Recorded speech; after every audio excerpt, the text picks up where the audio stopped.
एक गांव में रामू नाम का एक किसान रहता था। वह बहुत ही ईमानदार और भोला भाला था। यह सदा ही दूसरों की सहायता करने के लिए तैयार रहता था। एक बार की बात है कि शाम के समय वह दिशा मैदान अर्थात शौच करने के लिए खेत की ओर गया।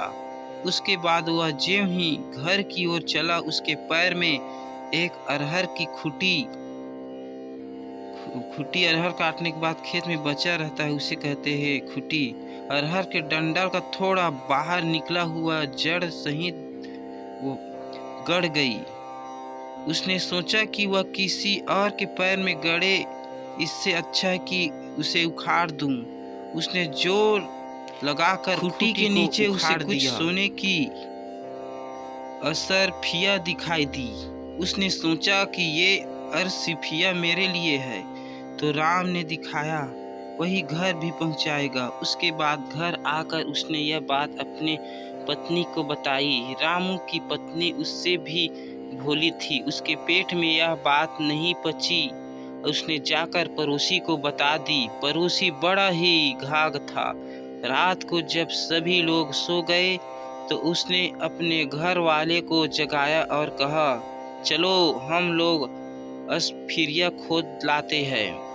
ये सभी कुदाल आदि लेकर खेत में पहुंच गए। उन्होंने बताई हुई जगह पर खोदा।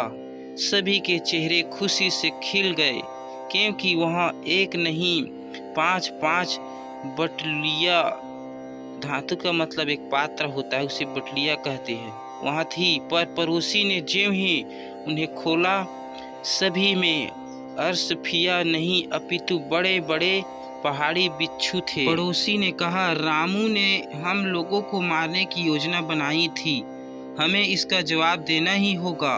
उसने अपने घर वालों से कहा, 5 बटलियों को उठाकर ले चलो और रामू का छप्पड़ फाड़कर इन बिच्छुओं को उसके घर में गिरा दो, ताकि इन बिच्छुओं को काटने से पति पत्नी दोनों की ये लीला समाप्त हो जाए। घर वालों ने वैसा ही किया। ये रामू का छप्पड़ फाड़कर बिच्छुओं को उसके घर में गिराने लगे। लेकिन धन्य है ऊपर वाला और उसकी लीला। जैसे जैसे बिच्छू रामू के घर में गिरते, असिफी बनते जाते।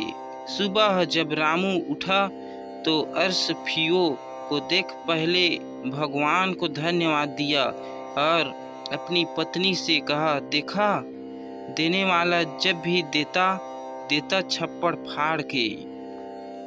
दोस्तों, हमें किसी की निंदा नहीं करनी चाहिए। भगवान जब देता है तो छप्पड़ फाड़ के देता है। इस कहानी में हमें यही सीख मिलती है।